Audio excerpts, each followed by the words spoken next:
आज मेरे कान्हा ब्रज को भी छोड़ रहे हैं। आज के बाद में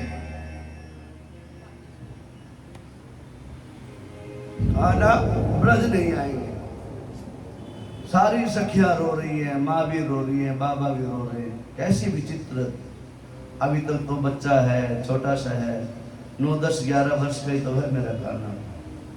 आज विदाई ले रहे मेरे कान्हा। अक्रूर जी ले चलते बिठा करके यमुना की तरफ पहुंचते हैं, यमुना में स्नान करते हैं। अक्रूर जी को आज मेरे गोविंद अपना दर्शन करवाते हैं। अक्रूर जी यमुना में डुबकी मारते हैं, यमुना के अंदर भी मेरे गोविंद के दर्शन हो जाते हैं। अक्रूर जी बाहर निकल देते हैं, रथ दोनों भाई बैठे हुए हैं, फिर डुबकी मारते, फिर अंदर गोविंद दिखाई देते हैं। लास्ट में आके अक्रूर जी कहते, गोविंद कृपा कर दोगे सबको। कहते चाचा अब काहे की चिंता, मेरे शरण में आ गए है ना, चिंता छोड़ दे मेरी, मैं सब जगत का पालनहारा हूं।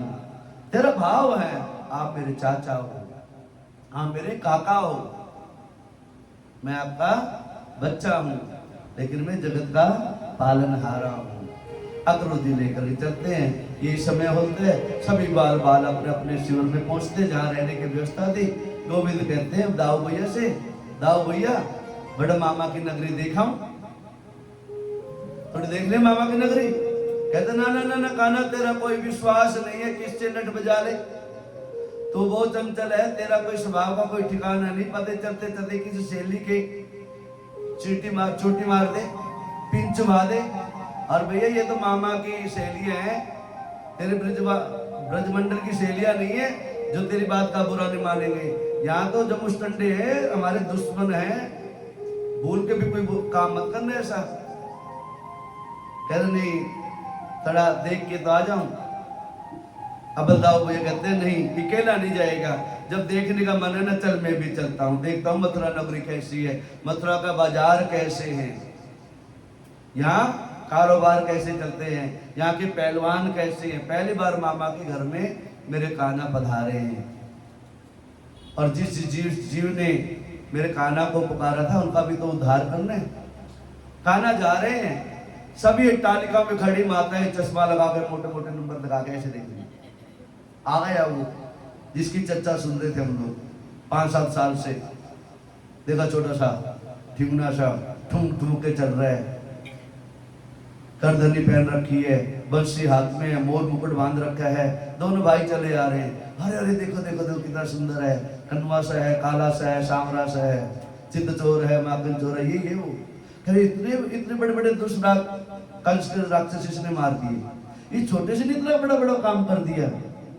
कहता हाँ सुनने में तो यही होगा फिर, या फिर पीछे आ रहा हो कोई, पीछे तो कोई था नहीं, कि दोनों भाई चल रहे थे बीच में, सारे सखा साइड में चल रहे थे, वीआईपी बीच में, बाकी पूरी मंडली साइड में। कहता यही है फिर तो। और धीरे धीरे कान्हा जो ना ऐसे चितवन दे के सबको देखे और सबको आशीर्वाद दे, किसी को नैन में टक्का करे। कहता यही है सच्ची में, यही है चंचल सा जो है। बलराम जी बड़े सीधे साधे, वो नीचे गर्दन झुका रहे हैं, और कान्हा सबको देखते रह रहे। हाँ मौसी, नानी, हाँ मैं जानता हूँ तेरे को, तो भी गाली देती थी ना कंस मामा के साथ मिलके, सबको देखूंगा मैं, देख लूंगा। कहता हाँ यही है, ऐसे सुना था मैंने, ऐसे कान्हा है, क्या यही है। सबको दर्शन दे रहे, जिसने मेरे प्रभु के दर्शन किए वो सदा सदा के लिए निर्मल हो गया। बोलो राधे राधे। वैसे चलते चलते एक कुब्जा महारानी मिली। वो मिली कुब्जा महारानी, पूरा शरीर टेढ़ा मेढ़ा था, और वो कंस मामा के दरबार में चंदन घिस के ले जाया करते दोनों टाइम, और कंस मामा उसी चंदन को लगाया करते थे, सज धज के सिंहासन में बैठा करते थे। मौसी राम राम। अब पहली बार किसी ने जो ना कंस की नगरी मथुरा नगरी मौसी पुकारा, और वो भी कुब्जा को, मौसी राम राम। पीछे मुड़ के देखा किसने मौसी पुकारा, अरे मौसी इधर इधर इधर इधर। मौसी लंबी थी लेकिन थी टेढ़ी मेढ़ी। इधर देखो थोड़ा नीचे झुक करके, मैं खड़ा हूं। अरे भैया तुम कौन, पहली बार देखे हो? मैं कंस मामा का भांजा हूं, पक्का भांजा, रियल में। ओरिजिनल, ये मेरे भैया बलदाऊ। अच्छा अच्छा अच्छा, कहाँ जा रहे हो? कंस के दरबार में जा रहे हो? क्या ले रखा है? क्या चंदन ले रखा है? तनिक लगा दो तो। ना ना ना ना ना ना ना ना ना, ये कंस महाराज नाराज हो जाएंगे। अरे मैं उसका मैं कहा भांजा हूं मैं, भांजे की बात नहीं मानो, मामा को शिकायत कर दूंगा, कल से नौकरी से सस्पेंड। और डर गई कुब्जा बेचारी, बीच में फंस गई, क्या करूं? भांजा आया, पहली बार आया, मौसी भी लाड पे लड़ाई लेती है, चलो भांजों को लगा देते हैं। सारा चंदन जितना था भगवान ने उस थाल वापस लिया और सारे गोप बालते थे ना, सबको थोप दिया। मथा वृंदावन को देखो, हम तो छोटा सा टीका लगाते हैं, वो तो ऐसे लगाते हैं। हाँ, उनको तो चंदन लगाने का ढंग नहीं है, जैसे मिला वैसे थोप लिया। अब बोलो राधे राधे। सब बाल बाल एक टीम अलग से तैयार होगी बिल्कुल। और कहते हैं मौसी प्रसाद तो लेते जा। अब भगवान ने धीरे से जो ना अपने सीधे पांव से उनके पांव के अंगूठे को दबा दिया और उनके ठोड़ी पे धीरे से जो ना ऐसे हाथ लगा दिया। और मौसी जो है ना आज सुंदर सांवरी बिल्कुल सलोनी युवावस्था को प्राप्त हो गई, कुब्जा महारानी। और जैसे देखा कुब्जा ने, आज तो सुंदर शरीर हो गई, सज धज के तैयार हो गई, कुब्जा महारानी समर्पण कर गई। गोविंद आपकी कृपा हो गई, आपका लख लख शुक्राना, आपका बहुत बहुत धन्यवाद। कुब्जा महारानी भी ओम नमो भगवते वासुदेव मंत्र का जाप करते हुए अपने घर की ओर चली। बोलो राधे राधे बोलो। अब चंदन तो लगा लिया, कपड़े गंदे हो गए थे ग्वाल बालों के, अब कपड़े भी नए नए पहनने थे। आगे एक दर्जी की दुकान थी, वो कपड़े सिल्ला बड़े बड़े। मामा राम राम। अब पहली बार किसी ने मामा बोला दर्जी को, दर्जी ने एक दो बार से सुना, सबने मिलकर बोला मामा राम राम। मामा ने अब देखा, चश्मा उठा के, कौन आए? भैया कौन हो? हम तुम्हारे भांजे, मामा कंस के भांजे, रील भांजे, हम ब्रजवासी हैं, ब्रज से आए हैं। अच्छा अच्छा, बोलो क्या सेवा करें? सेवा क्या करनी है? कपड़े सी रखे, सबको पहना दो। बेटा ये कहाँ 10-10, 15-15 फुट के कपड़े, तुम कहाँ 2-2, 3-3, 4-4, 5-5 फुट के कटिंग कर दो ना, सील दो ना, नाप लो फटाफट। अब जो है टेलर जी ने जो है बड़ी कृपा करी, उनके हिसाब से कपड़े काटे, ठाकुर के और गोविंद के और बलराम के दोनों बनाए। बाकी कहता भैया जैसे जिसको जैसे है वैसे पहन लो। किसी तिरपाल की तरह उड़ा, किसी तरह घाघरे की उड़ा, अगर उल्टा सुल्टा जिसने है, पहनने से मतलब था। अब बड़े बड़े कुर्ते, बड़े बड़े हाथ पहुंच ऐसे पहन लिए ऊपर कर करके, देखी जाएगी, लपेट लो, तिरपाल के तिरपाल लपेट लिए, सब चल दिए। मामा आप कुछ प्रसाद दे दे, आपको भी दे दो महाराज। कहते बुढ़े हो गए हो ना, चश्मे में दिखना कम हो गया, अब ऐसा करो, अब ये दुकानदारी नहीं, अब आपके जो ना ड्राई क्लीन की दुकान खुलवा देते हैं। आशीर्वाद दे दिया, आज से कपड़े कम सिलाई करना, ड्राई क्लीन की व्यवस्था ज्यादा करें। इसलिए कहते हैं जितने भी लोग आया करें, जितने भक्त आया करेंगे ना, जिससे भगवान के दरबार जाएंगे ना, वो सारे कपड़े ड्राई क्लीन में देखे जाया करेंगे। इसलिए ड्राई क्लीन वालों का कारोबार बहुत अच्छा चल रहा है। गगन आ गया, कहते मैं भी ड्राई क्लीन की दुकान खोलूंगा अब तो, इन्हें पूरे परिवार की ड्राई क्लीन की दुकान है। हाँ तो मैंने बेटा खोल ले, अच्छी बात है, मेरे कपड़े सारे वही आया करेंगे। अब बोलो राधे राधे, लग रहा है कोशिश में। हाँ अब आगे पहुंचे, उसको आशीर्वाद दिया। अब जैसे आगे पहुंचे और आगे जैसी व्यवस्था बना रखी थी, सुंदर देखा कंस का भवन था। कंस के भवन में प्रवेश करते हैं, प्रवेश किया तो बड़े बड़े मुस्टंडे खड़े हुए थे, पहलवान खड़े हुए थे। भैया कहाँ जा रहे हो? कंस मामा ने मेला का आयोजन करवा रखा है, कंस मामा के हम भांजे हैं, वहां जा रहे हैं, वहां तुम्हारे जैसे बच्चों का प्रवेश नहीं है। अरे हम बच्चे नहीं, देखने बच्चे लग रहे हैं, हटो नहीं तो अभी धुमक देंगे, अभी काम तमाम कर देंगे। कहता अच्छा, कहता हाँ, हटोगे नहीं? कहते नहीं। दोनों को पकड़ा, एक दूसरे से भिड़ा के गोविंदाय नमो नमः। धनुष रखा था एक अंदर बाबा का, कहते ये धनुष के पास सेवक खड़े थे। कहते ये तो वह धनुष यज्ञ होता है, जब कोई बड़ा पहलवान आता है ना, संसार का सबसे बड़ा पहलवान, वही इसको हिला सकता है। कहता हमसे बड़ा पहलवान कौन है? भगवान ने तुरंत धनुष को उठाया, उठा के धनुष को पटका तोड़ दिया।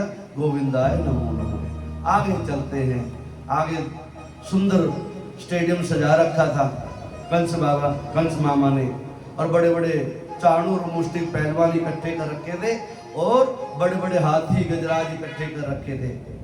जब भी मौका मिले हाथियों को भी मदिरा पिला रखी थी, इशारा कर देते, ऐसे हाथी थे बढ़ा रखे थे भी, जब इशारा करेंगे चाबुक मारेंगे तो इन बच्चों को पकड़ लेना। मेरे गोविंद जैसे पढ़े आगे बढ़े, हाथियों को इशारा किया, हाथी दहाड़ करके मेरे गोविंद की तरफ आने लगे। बलराम भैया कहते हैं गोविंद काना थोड़ा संभल के, भैया चिंता मत करो, एक को तुम संभालो, दो को मैं संभालूंगा। और तुरंत मेरे गोविंद ने जो ना हाथियों के बड़े बड़े दांत थे, दोनों दांतों को पकड़ा, दोनों मत्थों को मिलाया और उनका भी काम तमाम कर दिया। गोविंदाय नमो नमः। अब आगे बीच में जो है ना पहलवान खड़े थे, 2-2, 3-3, 4-4, 5-5 लीटर जो तेल लगाए खड़े हुए हाथों पे। कहता भी इनसे कुश्ती करनी पड़ेगी तब जाके आगे जाना पड़ेगा। भगवान कहते कुश्ती तो मैं लड़ी नहीं है, फिर भी थोड़ा काम कर लेते हैं। चाणूर मुष्टिक नाम के पहलवान थे, उनके साथ में घोर युद्ध हुआ। हाथों में हाथ डाल के, कंधे से कंधा मिला के, छाती से छाती मिला के मेरे गोविंद ने देर नहीं करी, उनका भी गोविंदाय नमो नमः कर दिया।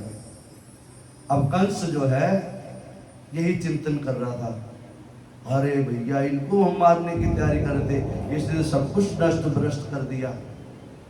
अब सभी सखियां सहेलियां बड़ी बड़ी बुजुर्ग जो माताएं थी स्टेडियम में बैठे बैठे देख रहे थे कैसा दुष्ट कंस है, कैसे कैसे लोगों से, छोटे छोटे बच्चों से युद्ध करवा रहा है। लेकिन वो छोटे नहीं थे, आज विश्वास हो गया सबको ये गोविंद है, ये परमपिता परमात्मा है, वह सर्वशक्तिमान है। बोलो राधे राधे।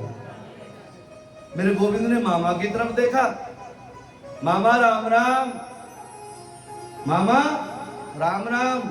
अब मामा की तो सिट्टी बिट्टी गोल हो चुकी थी, जो सारे पहलवान मारे चुके थे, जिसने बॉडीगार्ड थे सब मारे गए थे, जिसने मुस्टंडी इकट्ठे कर रखे सारे मारे गए थे। अब तो केवल एक ही दिखाई दे रहा, काना काला। चिंतन बढ़ गया, श्वासों की गति बढ़ गई, और चिंतन करते करते देर नहीं मेरे गोविंद ने करी, और गोविंद ने छलांग मारी और मामा के सिंहासन के सामने विराजमान। मामा राम राम। और मामा की आंखें फटी की फटी रह गई। भांजा इतनी देर नहीं करे, मामा के केस जटा को पकड़ा और घुमाया, अथाड़ जैसे नीचे धाड़। अब मामा कंस का भी हो गया गोविंदाय नमो। अब बोलो राधे राधे। कहता मामा तूने मेरा कितना चिंतन किया, कितने दिन चिंतन किया, जन्म लेने से पहले मेरा चिंतन करने लगा था और मैं यहाँ तक आ चुका हूँ। इतना कोई चिंतन कर ले मेरा तो मैं उसके ऊपर सदा सदा के लिए कृपा कर देता हूँ। मेरे गोविंद ने कृपा करी, अपने माँ बाप को दर्शन किए, और आज देवकी मैया अपने पुत्र को अपने आंचल में लेकर के प्रार्थना करते हैं गोविंद से, और अश्रुपात कर रही है। मेरे गोविंद उनको अभयदान देते हैं, और जो है जेल से बाहर करते हैं, और उधर से जो है ना सारी वहाँ की व्यवस्था बनाते हैं, राजपाट वहाँ का चलाते नहीं है। जो नाना अपने नाना का जो जेल में पड़े थे उग्रसेन जी, उनको जेल से मुक्त करते हैं, और कैद खाने से मुक्त करने के बाद में सिंहासन पे बिठा देते हैं। आज मेरे गोविंद मथुरा नगरी में रहने लग जाते हैं। बोलो राधे राधे। काफी समय व्यतीत हो गया, आज मेरे गोविंद का संदेशा कुछ भेजा जाए ब्रज नगरी में, क्योंकि गोविंद तो वापिस नहीं गए, सारे ब्रजवासी वापिस चले गए, गोपिकाएं अभी भी इंतजार करे। गोविंद बोल के आए थे ना 1-2 दिन की बात है, मैं आ जाऊंगा, इंतजार करना। 1-2 दिन ही, महीनों बीत गए, साल बीतने को हो रहे। आज मेरे गोविंद के एक परम भक्त थे उद्धव जी महाराज। उद्धव के कहते भैया उद्धव जा तो थोड़ा ब्रज नगरी में संदेशा लेके जा। अभी तो कोई मेरा संदेशा लेने के लिए आया। हर रोज खिड़की खोल के देखे गोविंद अपने महल की, कोई तो हो यमुना महारानी के नीचे से कोई नाव में जाके कहे किसी सखी ने संदेशा भेजा है, चिट्ठी भेजी है, कोई नहीं आया। आज मेरे गोविंद ही परमात्मा अपने भक्तों की तरफ अपने भक्त को भेज रहे हैं, ऐसे भक्त को जो केवल गोविंद को मानता है, कभी उसने पूजन भजन के माध्यम से नहीं, केवल तप के बल से गोविंद को ध्याया। ऐसा मेरे गोविंद का भक्त उद्धव। आज उद्धव को मेरे गोविंद वही पीतांबर जो अपने कंधे पे रखता था, वो पीतांबर पहना जाता है, वही वस्त्र दे देते हैं और वही रथ दे देते हैं। और यही समय होता है आज मेरे गोविंद का सखा उद्धव आज ब्रज भूमि में जो है सखियों से मिलने के लिए गया। नंद बाबा को लगा कोई हो सकता है मेरा कान्हा ही उस रथ में आ गया, इसी रथ में बैठ के गए थे। वही अवस्था, वही सकल सूरत, वही मूरत, लेकिन चुपचाप जो है उद्धव जी जाके नंद बाबा के घर में प्रवेश करते हैं। चारों ब्रजमंडल में पता लगता है गोविंद आ गए शायद। रात भर सखियां इंतजार करते रहे गोविंद का मिलने के लिए, रात भर चर्चा चलती रही गोविंद आए हैं, लेकिन सुबह जब पता लगा गोविंद नहीं आए, गोविंद का एक सखा, एक मित्र उद्धव आया हुआ है। आज गोविंद से सुबह नहा धोकर के जैसे ही गोविंद अपना संदेशा सुनाते हैं, सखियों को बताते हैं भी हे सखियों, उस माधव को जो ना अन्य प्रकार से भी भजा जा सकता है। गोविंद ओम नमो भगवते वासुदेव मंत्र का जाप किया करो, और संवाद होता है, आपस में वार्तालाप होती है गोपियों की। एक तरफ गोपी बैठी है, एक तरफ उद्धव बैठे हुए हैं। उद्धव कहते हैं वो तो अजन्मा है, वो तो अविनाशी है, वो तो निर्विकार है, वो तो कण कण में बसाया हुआ है, उसको जहां चाहो वहां पालो। और गोपियां कहती है उद्धव तो क्या जाने, तो क्या जाने भी हम कैसे भजते हैं मेरे गोविंद को, मेरे गोविंद के याद कैसे करती हैं।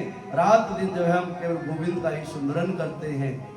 हे गोविंद तू क्या हे उद्धव तू क्या जाने मेरा गोविंद कैसे है, हम उसको कैसे याद करती हैं। और ऐसे याद करते करते गोविंद की सारी गोपियां जो ना रोने लग जाती हैं, और क्या कहती हैं, ये तो प्रेम की बात है उद्धव, ये तो प्रेम की बात